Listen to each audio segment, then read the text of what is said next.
नमस्कार, मैं हूं आशीष चित्रांशी और आप देख रहे हैं द न्यूज लॉन्च।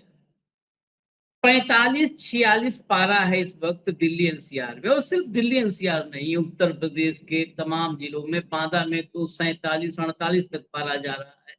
पूरा उत्तर भारत इस समय उबल रहा है। और हमारे प्रधानमंत्री, यशस्वी प्रधानमंत्री, वो वो मेवा सेवा तीर्थ में बैठ करके पूरे देश की निगरानी कर रहे हैं। आज सुप्रीम कोर्ट में बताया है तुषार मेहता ने कि अब नीट की निगरानी जो है वो मोदी जी करेंगे।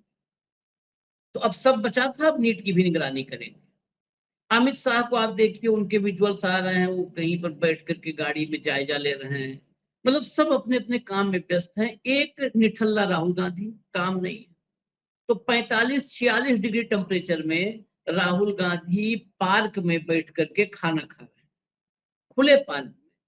वहां पर कोई ऐसा नहीं है कि वो कूलर लगा हो जो खुले में लगता है, या एसी उसी की व्यवस्था हो, गुप्त एसी की। खुले पार्क में बैठ के खाना खा रहे हैं। और साथ में कौन है? साथ में वही ऑटो वाले जो मैले कुचैले कपड़े पहन करके, क्योंकि इस गर्मी में कपड़ों पर तो कई लेयर लग जाती है, पसीना सूखता है, होता है, सूखता है, लेयर चढ़ जाती है, कड़क हो जाते हैं कपड़े। जाइए देखिए मेहनत कश लोगों को, उनके साथ बैठ करके खाना खा। आज की तारीख में उन बेचारों की व्यथा सुनने वाला कोई नहीं है। देश के प्रधानमंत्री ने एक बार भी मुनासिब नहीं समझा कि उनको हम एड्रेस कर दें। इस देश के ऑटो वाले, टैक्सी वाले, जो सवेरे से निकलते हैं, रात भर, दिन भर, 24 घंटे सर्विस दे रहे हैं। और सीएनजी हर दिन महंगी हो रही है। ये सीएनजी महंगी होने से सीधा सीधा जो 2 पैसा का मुनाफा उनका था, वो 1 पैसे का मुनाफा हो जाता। मतलब उनके मुनाफे पर इस देश के गरीब के मुनाफे में कटौती हो रही है। किसकी कीमत पर? कि इस देश की कंपनियां, चाहे प्राइवेट हो चाहे सरकारी, उनको नुकसान ना हो। इस देश का गरीब, उसका नुकसान चलता है, वो तो नुकसान झेलने के लिए उनके साथ बैठ के खाना खाए। और सिर्फ खाना नहीं खाए, वहां राहुल ने एक एक विषय को बड़ी बारीकी से समझा। और राहुल का स्टेटमेंट नहीं बता रहा मैं ऑटो वालों का स्टेटमेंट बता रहा हूं कि राहुल गांधी ने सुन करके और कहा कि अब संसद में मैं ये सारे मुद्दे उठाऊंगा, अब इसकी लड़ाई संसद में मैं लड़ूंगा, मोदी के सामने। मोदी के सामने क्या, सारे सांसदों के सामने, पूरे देश के सामने नरेंद्र मोदी का असली चेहरा दिखाऊंगा कि ये नरेंद्र मोदी का सच है। देखिए, ये जो चेहरा कई बार कैमरे करीब होकर के और होंठ कांपते हैं, और हेडलाइन लगती है बड़ा भावुक हो गए मोदी जी, ये कभी गरीब के लिए आदमी भावुक नहीं होता। कभी मजलूम के लिए, कभी बेसहारा के लिए, कभी मेहनत कश के लिए भावुक नहीं होता। ये भावुकता या तो दिलीप कुमार सरीखा एक्टिंग वाला होती है, या ये अडानी अंबानी के लिए भावुकता होती है। ये गरीब के लिए भावुकता नहीं। और ऑटो वाले अपनी व्यथा बताते बताते वो भी रो पड़े बेचारे, अपना दुख बताते बताते। हालांकि पूरा वीडियो नहीं आ पाया है। पीटीआई के सौजन्य से 2 मिनट का वीडियो आया है, आएगा। और राहुल गांधी तो हर वीडियो अपना अपने हैंडल पर डालते हैं, उनकी एडिटिंग टीम एडिट कर देगी। लेकिन पीटीआई वगैरह को आदत पड़ गई है म्यूट वीडियो भेजने की। वो आदत पड़ गई है, मोदी जी ने ऐसी आदत डलवा दी है म्यूट वीडियो, तो राहुल का भी म्यूट भेजती हैं सर। जबकि वहां पे बकायदा संवाद हो रहा है, बातचीत हो रही है। कोई भी अगर भेजना चाहता तो ऑडियो के साथ आ सकता था, उसे म्यूट भेज। हेमंत भाई को अब ले आइए, अब सारी कहानी उन्हीं की जुबानी सुना जाए। स्वागत है हेमंत भाई। भैया हेडलाइन दिखा दो, हेडलाइन दिखा दो, और वीडियो दिखा देते हैं। राहुल ने दिल्ली में ऑटो ड्राइवरों के साथ खाना खाया, यूनिफॉर्म पहनी, पार्क में जमीन पर बैठे, आधे घंटे बातचीत की, कहा संसद में मुद्दे उठाएंगे। जरा भीतर भी चलिए, क्योंकि जब ऑडियो बंद है तो खबर से ही थोड़ा सा समझा जाए क्या बातचीत हुई। राहुल गांधी शुक्रवार को दिल्ली के बंगाली मार्केट में बने टोडरमल पार्क में ऑटो रिक्शा ड्राइवर्स के बीच पहुंचे, जहां उन्होंने ऑटो चालकों से बातचीत की। राहुल उनका यूनिफॉर्म पहने भी नजर आए।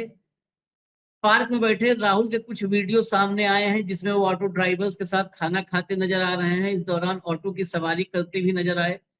राहुल ने ऑटो ड्राइवर्स से रोजमर्रा की चुनौतियों उनकी इनकम, बढ़ते खर्चों और काम करने के हालात के बारे में जाना, उनकी शिकायतें सुनी, उनकी जीवन शैली और समस्याओं पर चर्चा की।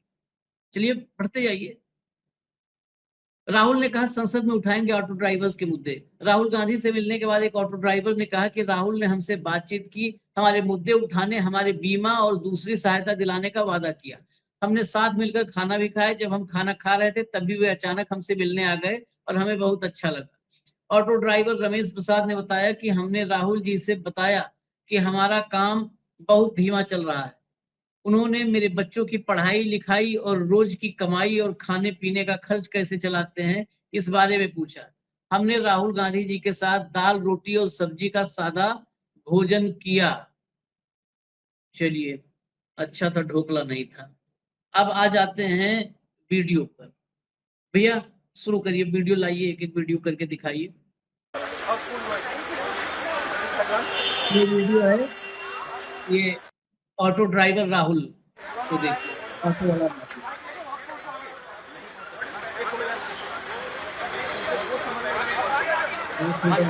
बंगाली मार्केट बड़ा फेमस है दिल्ली में, नेता नगरी के बीच में, वहीं पार्क है, तो वहां पे पहुंच गए। अब अगला विजुअल भी इसके बाद है। ये विजुअल साइड में सवाल जवाब के समय भी चलाते रहिएगा। अगला विजुअल है जो पार्क के भीतर वाला, जहाँ बैठ के खाना खा रहे हैं। ऑडियो के बगैर सब बेकार ही है, लेकिन फिर भी आप देखिए। ये है, ये सारे ऑटो वाले। अच्छा, इसमें ये भी नहीं है, मैं आपको बता दूं कि मोदी जी कई बार मतलब गरीबों के ऊपर एहसान करते हैं। एक बार प्रयागराज में किए थे, पैर धुले थे। तो पैर वो धुलते हैं, उसके पहले कई राउंड उनको धुल दिया जाता है। जिनका मोदी जी पैर धुलते हैं उनकी कई राउंड धुलाई पहले होती है। पहले उनको ड्राई क्लीन करके सुखा दिया जाता है, तब जाते हैं मोदी जी पैर धुलने। यहाँ पर आप देखिए, जैसे थे जिस होलिया में पसीना लगा है, चेहरा चेहरा बता रहा है, चेहरा बोल देता है किसी का भी। चेहरे से बड़ा दर्पण कुछ है नहीं। चेहरा बताता है आदमी कितना सच्चा है, कितना झूठा है। हम हो, मोदी हो, कोई हो आप, तो ये चेहरा बता रहा है। ये देखिए, गमछा उमछा टांगे, पसीने से लथपथ है, सब उन्हीं के बीच में बैठे हैं। तो ऐसा नहीं है, बहुत लोग कह देंगे मोदी जी फलाने कहे थे, अब उसकी कहानी पे जाएंगे तो कार्यक्रम लंबा हो जाएगा। नहीं तो बहुत सारी कहानियां सब पड़ताल पड़े हुए हैं, ऐसा नहीं है कि कुछ आज खोज के लाना है।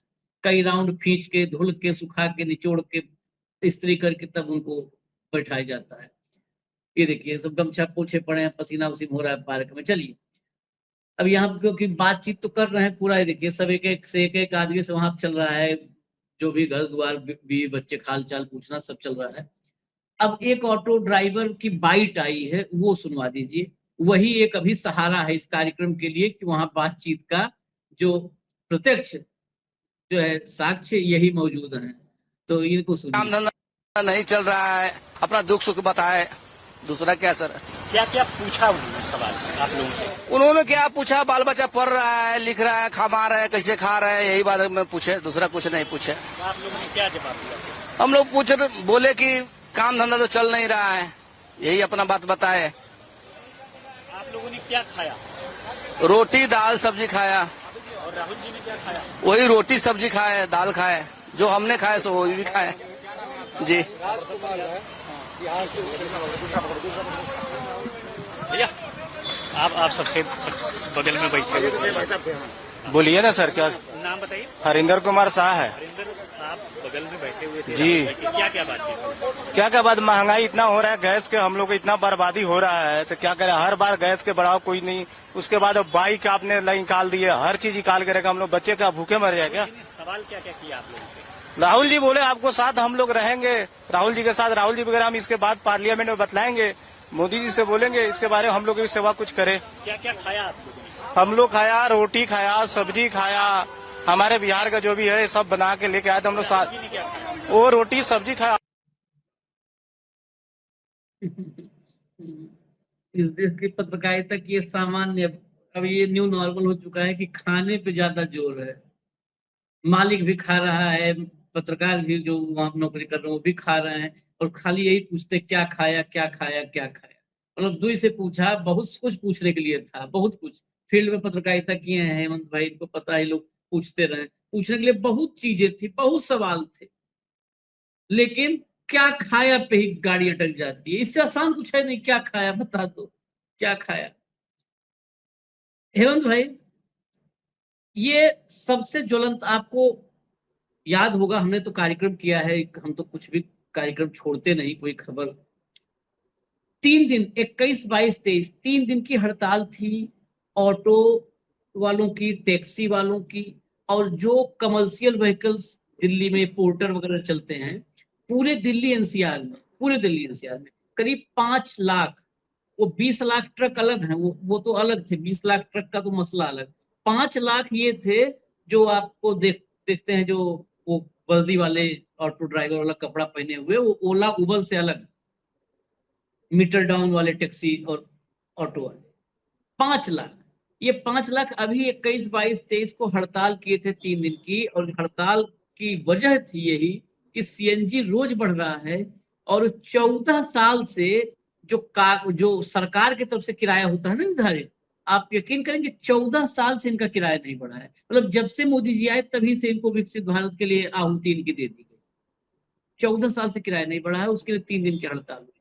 अब वो हड़ताल 3 दिन की खत्म हो गई, सरकार को फर्क ही नहीं पड़ता, हड़ताल कर रहे, उससे हमें क्या लेना देना। आज राहुल बैठे हैं, संसद में मुद्दा उठाने से भला होगा क्या? संसद में नो नो हो जाएगा। ऑटो ड्राइवर्स की बात आप मत करिए, वो तो पार्लियामेंट में नहीं है ऑटो ड्राइवर्स। भाई हम तो यही आजकल नियम जानते हैं कि जो संसद में नहीं उसकी बात आप नहीं करेंगे। क्या होगा इससे? आशीष भाई नमस्कार, आपको सारे दर्शक साथियों को भी। देखिए ये बहुत ही गंभीर मुद्दा है। जिस तरीके से जो गरीब आदमी है, चाहे वो टैक्सी ड्राइवर है, चाहे वो ऑटो वाला है, चाहे पोर्टर है, उन सब के ऊपर सबसे ज्यादा महंगाई की मार पड़ी है, इसमें तो कोई शक नहीं। जिस तरीके से दिल्ली में मकानों के किराए हैं, बच्चों की फीस है, तमाम सारी चीजें, वो अपने आप में कहीं ना कहीं क्राइसिस की ओर तो लेके जाता ही है, इसमें तो कोई शक नहीं। ऐसे में 45-46 डिग्री टेम्परेचर में आज दोपहर को जिस तरीके से राहुल गांधी गए और आधा घंटे के आसपास लगाया, तो मैंने उनकी टीम में भी बात करने की कोशिश की, भाई क्या था क्या नहीं। तो उन्होंने बताया कि साहब ये कई दिन से ओवरड्यू था, बीच में कोई इधर उधर की एंगेजमेंट्स आ जाती थी, वरना जो ये सीएनजी का कार्यक्रम चल रहा था ना, जब शुरुआत की तभी उनका जाने का था, लेकिन कभी कर्नाटक कभी केरला, कई तरह की चीजें चल रही थी। तो आशीष भाई इस सारे में जो आपने कहा कि पार्लियामेंट में इशू उठ जाएगा, बिल्कुल ठीक कहा कि पार्लियामेंट में तो बिड़ला साहब बैठे ही, क्या कहेंगे क्या नहीं करेंगे, सवाल वो नहीं है। सवाल ये है कि यहाँ बंगाली मार्केट में जिस तरीके से उनके साथ बैठे, सब चीजों को समझने की कोशिश की, समस्याएं जानने की कोशिश की, और सीएनजी का दाम वास्तव में इतना ज्यादा है कि आज की तारीख में जो 14 साल से जब अगर प्राइस रिवाइज नहीं करोगे आप, तो आदमी खाएगा क्या और कमाएगा क्या। तो कुल मिला के ये सारी की सारी जो परिस्थिति थी, ये वास्तव में ये दयनीय भी है, और इसको ध्यान सरकार का आना भी चाहिए। लेकिन मोदी जी क्या करें, मोदी जी सुबह से शाम तक तो दोनों की सेवा में लगे रहते हैं, जो सेवा तीर्थ आप बताते हो, उनको चिंता 2 आदमियों की है, ज्यादा की चिंता नहीं करते वो। तो ये जो लोग हैं इनका कोई तो हो। अब आपने कहा कि इतनी बड़ी हड़ताल हुई 5 लाख लोगों की, आपने किसी अखबार में किसी चैनल में कहीं देखी थी वो हड़ताल? आपके चैनल से मुझे जानकारी मिली थी, उसके बाद मैंने ढूंढने की कोशिश की, 3 दिन की हड़ताल थी, मुझे तो कुछ नहीं मिला। पोर्टर हो चाहे कोई, तो ये आप हड़ताल करते रहिए। 5 लाख क्या, सारे देश में तमाम तरह की हड़तालें होती हैं, कहीं कोई खबर नहीं आती। तो पूरा एब्सोल्यूट कंट्रोल जो है वो इसी का परिणाम। राहुल गांधी ने वहां गए, खाना वाना खाया, सारी समस्याएं समझी, उनकी इकोनॉमी समझी, भाई कैसे काम चला पाते हो, कितने घंटे काम करते हो, परिवार में बच्चों की पढ़ाई वढ़ाई हो पा रही है नहीं हो पा रही है, कैसे हैंड टू माउथ लाइफ चल रहा है नहीं चल रहा है, पूरी की पूरी परिस्थिति। वापसी में उन्होंने वो जो बंगाली मार्केट से लेकर जनपद तक अपने घर जो है वो ऑटो से ही गए वापसी में। तो सवाल यहाँ पर क्या खाया और क्या पिया नहीं, सवाल यहाँ ये होना चाहिए था कि कैसे जी पा रहे हो, कितने घंटे काम कर रहे हो इस गर्मी के अंदर, और उसका फल आपको पूरा मिल पा रहा है कि नहीं मिल पा रहा, सीएनजी ने कितना बेड़ा गर्क कर दिया है आपका, ये सारे सवाल थे। लेकिन मीडिया का तो जो आपने जिस तरीके से कहा कि म्यूट वीडियो जारी करने का क्या मतलब, इससे अच्छा तो नहीं करते कम से कम। तो ये मोदी जी से उन्होंने प्रेरणा ली है, क्योंकि मोदी का तो वीडियो आवाज के साथ चला ही नहीं सकते आप, तो यहां भी चला दो ऐसे। अब आपको इंतजार करना पड़ेगा 2-3 दिन का, जब उनकी टीम उस सारी फुटेज को, रॉ फुटेज को एडिट करेगी, वो आएगी, म्यूजिक मिला के चलाएंगे ना, वो भी कहीं कोई दिखा ना दे गलती से। तो सब तरह की प्रतिभाएं हैं, अंदर भी है बाहर भी है, सब तरह की। लेकिन इंपॉर्टेंट ये है कि देश के एक बड़े सेगमेंट के साथ, ये केवल दिल्ली तक ऑटो ड्राइवर तो है नहीं, पूरे देश के अंदर ऑटो ड्राइवर है, टैक्सी ड्राइवर भी पूरे देश के अंदर है। तो एक पूरे का पूरा सेगमेंट है ये, जो सबसे ज्यादा अभावग्रस्त भी है एक तरीके से, और जो सबसे ज्यादा अनऑर्गेनाइज भी। जैसे इंश्योरेंस की आपने बात की, इंश्योरेंस नहीं है, हेल्थ का तमाम चीजें हैं, तो वो सारी चीजें ओवरऑल मिला के अगर आप देखेंगे तो एक सरकार पे दबाव तो देखो, बात अगर की जाएगी, चाहे संसद के बाहर की जाए, संसद के अंदर की जाए, प्रेशर तो बनता है। लेकिन असली बात यह है कि राहुल गांधी इतनी गर्मी में आज आपको पता है सिद्धारमैया भी यही थे दिल्ली के अंदर, डी के शिव कुमार भी थे, सरकार की रिफॉर्मेशन की सारी बातचीत चल रही है, तो उसके बावजूद भी वो जो गए तो उनकी एक प्रायोरिटीज दिखाता है एक आम आदमी के प्रति। दूसरी तरफ बीजेपी वाले हैं, मोदी जी जिस दिन से सरकार संभाली है कभी किसी आम आदमी के साथ उनको बैठे देखा हो? ऑप्टिक्स तो करते, थिएट्रिक्स भी करते, रील भी बनाते, सारे काम करते।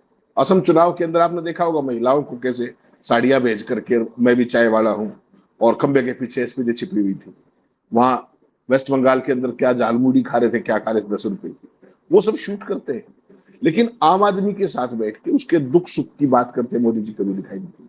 ये उनकी राजनीति भी, उनकी राजनीति है गरीब का जिक्र करके और दोनों की फिक्र करो, अडानी और अंबानी। तो जो मागा जो था अमेरिका में कह रहे थे ना, मेक अमेरिका ग्रेट अगेन, तो यहां भी एक मागा है, make Ambani and make Adani great again. उनको ग्रेट बनाने पे उनका फोकस है, जिक्र केवल गरीबों का है। अभी आप देखिए आज की तारीख में जब राहुल गांधी ये करके आए सारे का सारा, तो आईटी सेल क्या ट्रोल कर रही, इस चीज का आप क्या विरोध करोगे? भाई गरीबों की बात नहीं सुननी चाहिए, तो क्या ट्रोलिंग शुरू की पता है आपको? कि उनका खाना भी क्यों खा के, खाना तो अपना ले जाते हैं। तो ये भाजपाई जो दलितों के घरों जाकर के नाटक करते हैं, मोदी जी भी गए, उनके जो अपने पार्टी अध्यक्ष थे वो भी गए, नड्डा साहब सारे, वो घर से खाना ले गए थे क्या? बिस्लरी की बोतलें देखी थी ना आपने कैसे पहले पहुंचती। तो आशीष भाई सवाल ये है कि जो आम आदमी का 5 सेकंड इंटरप्ट कर दूं, 5 सेकंड, जहां पर भी होगा आप रिप्लाई कर दीजिएगा मेरी तरफ से, दोनों भाई का एक साथ रिप्लाई। अगर और पार्क में बैठ करके उनका हिस्से खाना खा गए तो नरेंद्र मोदी तो 35-40 साल किसी किसी के हिस्से खाने खाए हैं। अरे ये बेशरम सोचते नहीं कि उनके पापा का क्या इतिहास है। वो पापा खुद बताते, मैं भीख मांगता था, रोज भीख मांग के खाता था। तो किसी न किसी के हिस्से खाते थे ना, कि जिसके यहाँ से खाना भीख मांगते थे उसके यहाँ 2 दिन पहले भेज देते थे कि मेरा हिस्सा बढ़ा के बनाना, आएगा नरेंद्र। आशीष भाई ये तो जो पूरी एनजीओ है इसका इतिहास उठा लो ना, अकेले नरेंद्र मोदी का क्यों? 5 स्टारों में, चार्टेड में, Z+ सिक्योरिटी में तो अब चलने लगे हैं ये। इनका तो खेल ही क्या था कि आपके आशीष जी आ रहे हैं, 3 दिन का प्रवास रहेगा, ये भोजन की व्यवस्था रहे। मैंने करवाई व्यवस्था, इसलिए मुझसे ज्यादा मैं करवाया हूँ व्यवस्था। 3 दिन का, 5 दिन का जैसा प्रवास, हाँ, वो सारे प्रवास की व्यवस्था थी, वो होती थी। तो अकेले मोदी का क्यों? जितने भी ये घूम रहे हैं सारे के सारे, जो आज चार्टेड में चलते हैं, बड़ी बड़ी गाड़ियों में, काफिलों में, Z+ सिक्योरिटी में, ये सारे वही तो हैं। एक चीज तो बड़ी मान की, इन्होंने कभी कमा के नहीं खाया, कभी नहीं कमा के खाया, या तो किसी के घर खाया, या किसी के मांग के खाया, या प्रायोजित। अमेरिका के कितने राज्यों की यात्रा कर चुके थे, कहां से खर्चा आया था कोई पूछ सकता है, बता सकता है? राहुल गांधी का तो पूछा था अभी पीछे कि इतने देशों में गए, उनकी इनकम इतनी है, तो वो कैसे पैसे कहां से आए? अरे भाई इतनी बड़ी पार्टी है, सारी चीज है। कोई मोदी जी से पूछे कि जब वो अमेरिका के आधे राज्यों की यात्रा कर रहे थे तब वो पैसा कहां से आया? तो वहां सवाल अलाउड नहीं, सवाल केवल इधर अलाउड है जिनकी आप बात कर रहे हो। तो कहते हैं कि उनका खाना खा गए, उनका ये कर गए। अरे वो उनके साथ जाकर के सुख दुख की बात तो कर रहे हैं, तुम क्या कर रहे हो? सवाल ये है। तो उस तुम को गायब कर दिया गया। कोई ऑटो वाला, किसी गरीब का कोई कहीं पर कोई चर्चा ही नहीं मिलेगी गरीब की।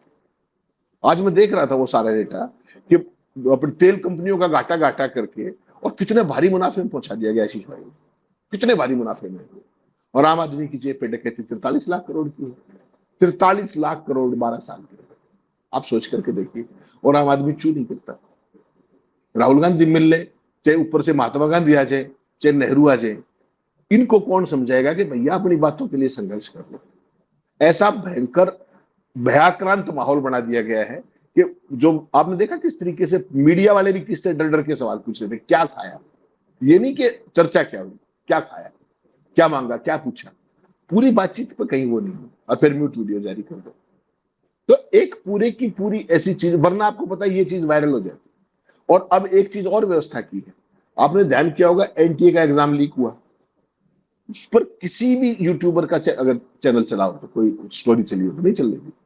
अब 2 दिन 3 दिन से आप सीबीएसई का देख रहे हो, सीबीएसई बिल्कुल ऑफ गार्ड पकड़ी गई, कहीं कुछ दिखाओ तो, कहीं कुछ दिखाओ तो। अब नई नाटक रच दिया गया है कि एयरफोर्स एयरफोर्स के जो जहाज है उनसे आप जो है पेपर ट्रांसपोर्ट करेंगे। ये कोई तरीका है? कल को राफेल लगा देना, ब्रह्मोस पे बैठ करके परीक्षा प्रणाली कर लेना। What nonsense you keep talking यार।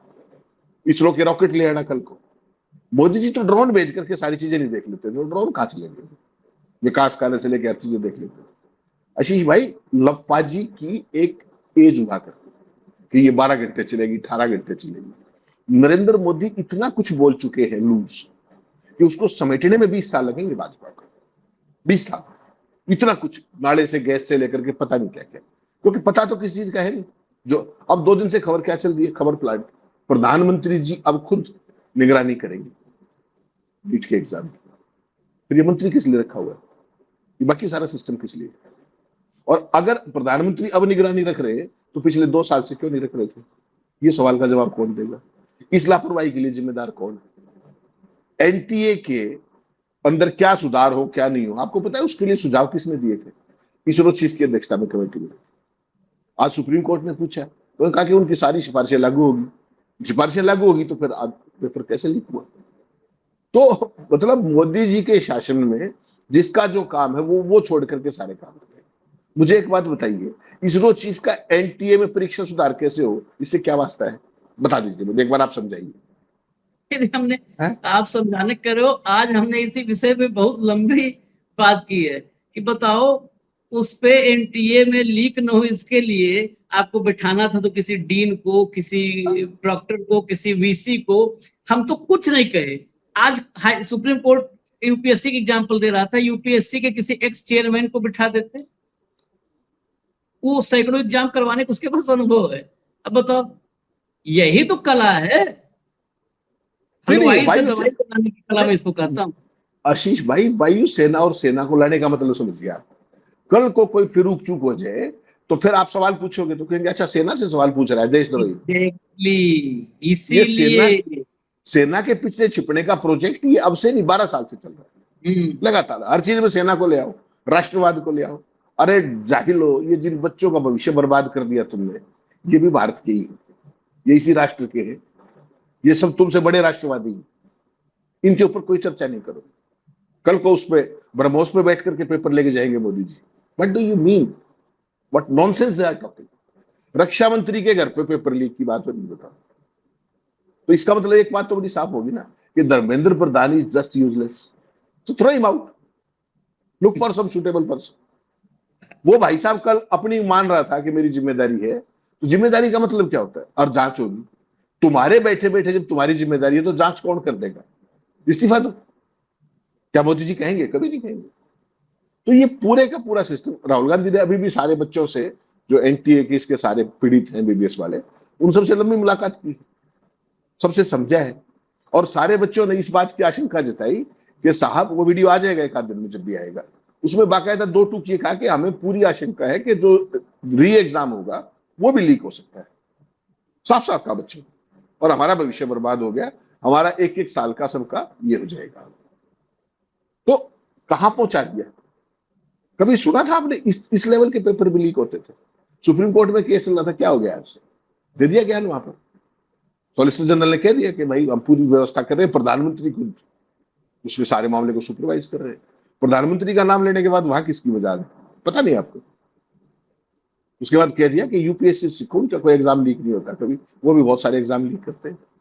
तो ये बात तुमने 2024 में क्यों नहीं की थी? तो हालत आशीष भाई क्या है, पूरे सिस्टम को कठपुतली बना लिया गया है। क्या करेगा राहुल गांधी? मिल लो जाके, उनके साथ रह लो, हफ्ता रह लो, तो क्या फर्क पड़ेगा? असल में जो सारा सिस्टम है वो तो मोदी के कंट्रोल में है ना, मीडिया से लेकर के हर चीज। वरना देश का लीडर ऑपोजिशन जाए, वहां बैठ के उनसे बात कर रहा है, क्या ये खबर नहीं होनी चाहिए थी? मुझे दिखाइए किस चैनल पे अगर एक लाइन की खबर होती, कभी नहीं आएगी। क्यों? क्योंकि चैनल आशीष भाई कॉर्पोरेट के, कॉर्पोरेट कौन? क्रोनी। राहुल गांधी सुबह से रात तक उनके खिलाफ बोलते हैं, क्यों दिखाएंगे? किस बात को दिखाएंगे? वो तो मोदी का डंका बजाएंगे, विज्ञापन सारा वहां से आ रहा है। भाई प्राइवेट कंपनियां जितनी भी हैं उनका तो बेड़ा गर्क हो लिया, सारी गाड़ी में बैठ चुकी, उनके पास तो विज्ञापन के पैसे हैं। तो अब टीवी चैनलों को जो सारा विज्ञापन आ रहा है वो कहां से आ रहा है? सरकार से आ रहा है। तो मोदी जी की अगर थोड़ी सी भी आंख टेढ़ी हुई तो काम खराब हो जाएगा। तो क्रोनी कैपिटलिस्ट का सारा मीडिया है। सोशल जस्टिस की बात करोगे सुबह से रात तक तो कौन दिखाएगा आपको? और सारी की सारी परिस्थिति क्या है कि जो राजनीति गरीब पे केंद्रित करोगे तो आज के दौर में उसको स्पेस नहीं मिलेगा, कोई स्पेस नहीं मिलने वाला। जब तक मोदी है तब तक आम आदमी की बात आपको मेन स्ट्रीम के चैनलों पे, प्रचार पत्रों में, किसी नैरेटिव में नहीं मिलेगी। ये मान करके चलो, यही दिखेगा कंपनियों का घाटा हो गया, फलाना ये हो गया, बर्बादी का दशक है, गरीबी वापस लौट सकती है, ये सब खबरें चली। या फिर मेलोडी छपेगी, मेलोडी छपी ना, 3 दिन मेलोडी चली पूरी। ये नहीं बताया कि नॉर्वे की पत्रकार ने क्या पूछा।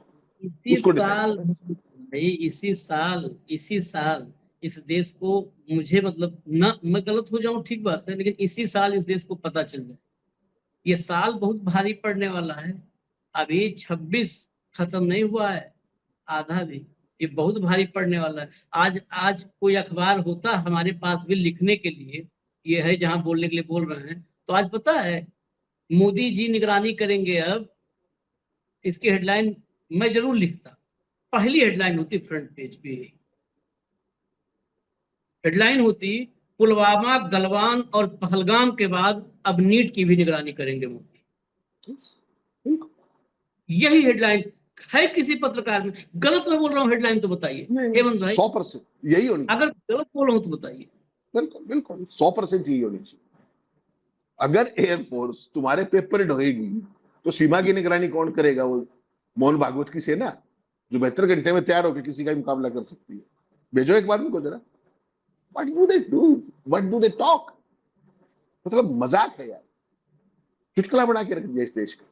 सेना का परीक्षा का क्या मतलब है भाई साहब?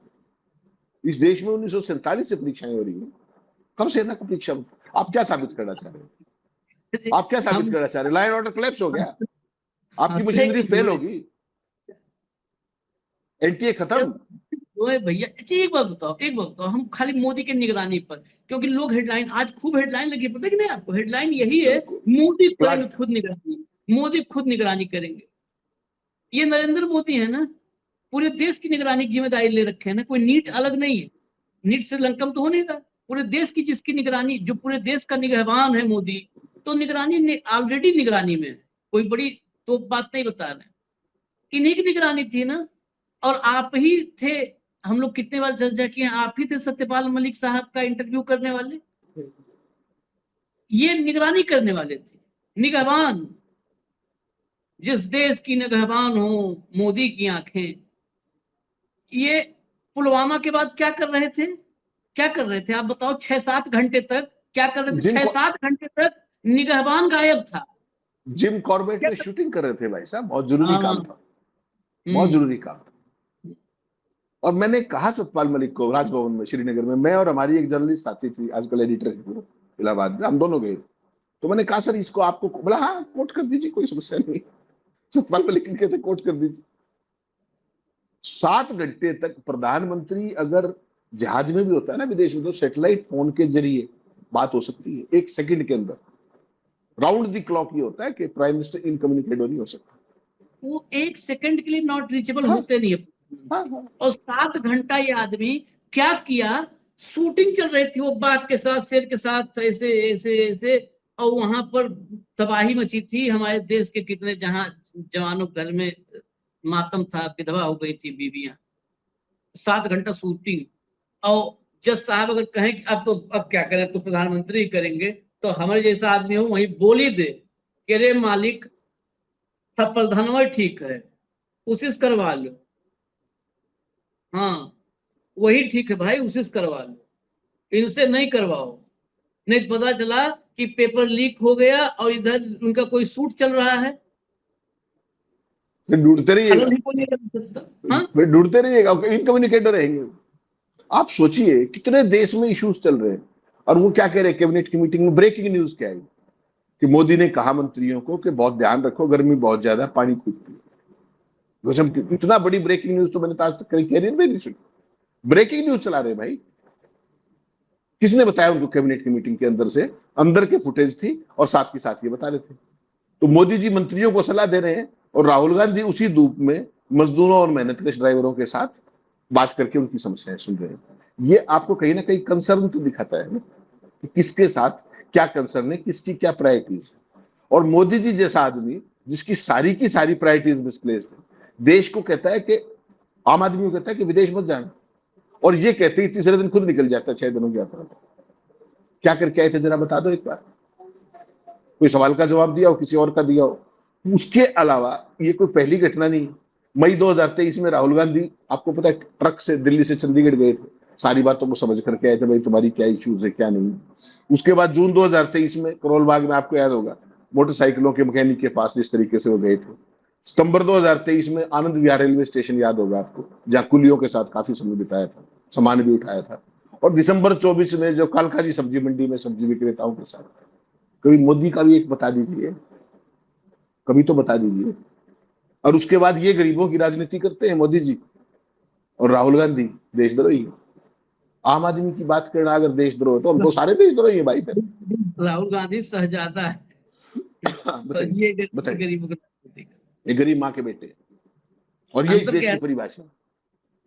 जिक्र गरीब का और फिक्र अडानी का, जिक्र गरीब का और फिक्र अंबानी का, यही तो है हुनर, हुनरे मोदी।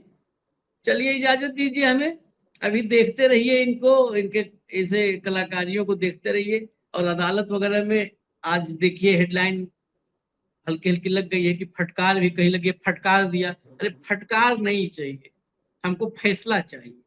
यही फ का फर्क है, फटकार की जगह फैसला सुना दीजिए। हम हाथ जोड़ के आपके सामने खड़े रहेंगे। इजाजत दीजिए हमें। धन्यवाद हेमंत भाई, बहुत बहुत धन्यवाद, नमस्कार।